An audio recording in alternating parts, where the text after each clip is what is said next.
Halo teman-teman, di video yang saya buat untuk memenuhi tugas ulangan akhir semester 2 ini saya akan memperkenalkan diri secara singkat sebelum menjelaskan video yang akan saya paparkan. Saya Eka Mutiat Saadah dari kelas B2 Prodi Bimbingan Konseling Islam Fakultas Dakwah dan Komunikasi Universitas Sunan Ampel Surabaya. Pada materi pertama yang akan saya jelaskan ini yaitu terdapat konseling psikodinamik atau psikoanalitik. Teori psikodinamik adalah teori psikologi Sigmund Freud dan para pengikutnya, kemudian digunakan untuk menjelaskan asal mula perilaku manusia. Pendekatan psikodinamik mencakup semua teori dalam psikologi yang melihat fungsi manusia berdasarkan interaksi dorongan dan kekuatan dalam diri seseorang, terutama yang tidak disadari dan di antara berbagai struktur kepribadian. Psikoanalisis Sigmund Freud merupakan teori psikodinamik yang asli, namun pendekatan psikodinamik secara keseluruhan mencakup semua teori yang didasarkan pada idenya, misalnya Carl Jung, Melanie Klein, dan lain-lain. Kata psikodinamik dan psikoanalitik seringkali membingungkan.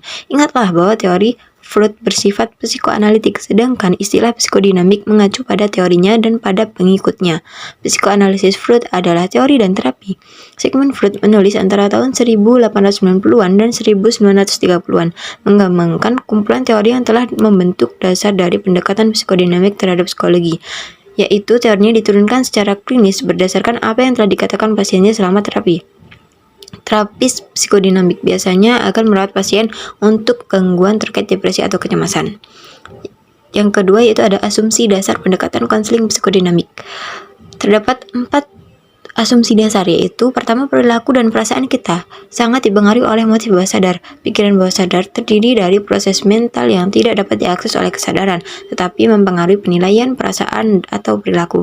Yang kedua yaitu perilaku dan perasaan kita sebagai orang dewasa berakar pada pengalaman masa kecil kita. Teori psikodinamik menyatakan bahwa peristiwa di masa kecil kita memiliki pengaruh yang besar pada kehidupan dewasa kita, membentuk kepribadian kita.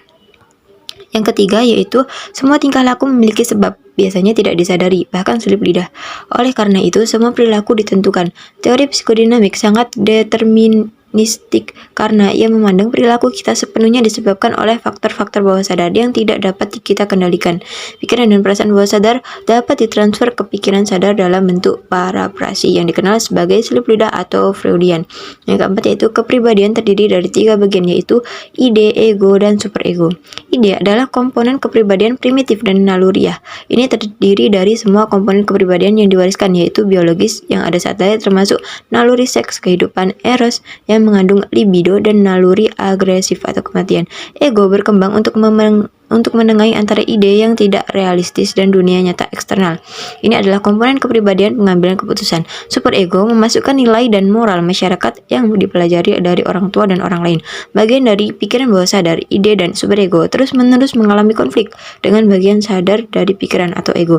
Konflik ini menciptakan kecemasan yang dapat diatasi dengan penggunaan mekanisme pertahanan ego.